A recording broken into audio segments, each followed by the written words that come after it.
Hi friends, വീഡിയോയിലേക്ക് സ്വാഗതം. കേരളത്തിലെ താപവൈദ്യുത പദ്ധതികൾ എന്താണെന്ന് നോക്കാം. കായംകുളം NTPC താപനിലയം. കേരളത്തിൽ നാഫ്ത ഇന്ധനമായി ഉപയോഗിക്കുന്ന ആദ്യത്തെ താപവൈദ്യുത നിലയമാണ് കായംകുളം NTPC താപനിലയം.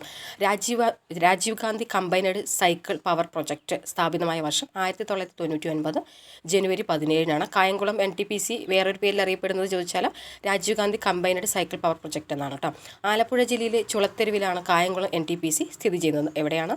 ആലപ്പുഴ ജില്ലയിലെ ചുളത്തെരുവിലാണ് കായംകുളം NTPC സ്ഥിതി ചെയ്യുന്നത്.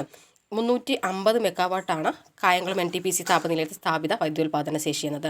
ഇന്ത്യയിലെ ആദ്യത്തെ മെഥനോളിൽ പ്രവർത്തിക്കുന്ന വൈദ്യുത നിലയമാണ് കായംകുളം താപ വൈദ്യുത നിലയം. അപ്പോൾ ഇന്ത്യയിലെ ആദ്യത്തെ മെഥനോളിൽ പ്രവർത്തിക്കുന്ന വൈദ്യുത നിലയമാണ് കായംകുളം താപവൈദ്യുത നിലയം.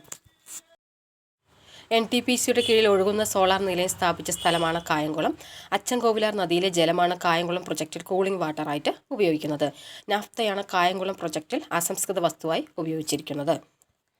KSEBയുടെ കീഴിലുള്ള താപവൈദ്യുത നിലയമാണ് ബ്രഹ്മപുരം താപവൈദ്യുത നിലയം. അത് നല്ലോണം ഡീസൽ പവർ പ്ലാന്റ് ഇതൊക്കെ ഇതിൻ്റെ കീഴിൽ വന്നതാണെന്ന് ചോദിച്ചാൽ KSEBയുടെ കീഴിലുള്ള താപവൈദ്യുത നിലയങ്ങളാണ്.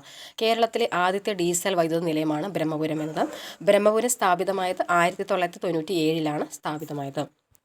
കേരളത്തിലെ രണ്ടാമത്തെ ഡീസൽ വൈദ്യുത നിലയമാണ് നല്ലളം ഡീസൽ പവർ പ്രൊജക്റ്റ്.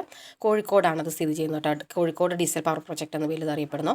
ഉൽപ്പാദന ശേഷിയുടെ അടിസ്ഥാനത്തിൽ KSEBയുടെ ഏറ്റവും വലിയ ഡീസൽ പവർ പ്ലാന്റ് കൂടിയാണ് നല്ലളം എന്നത്.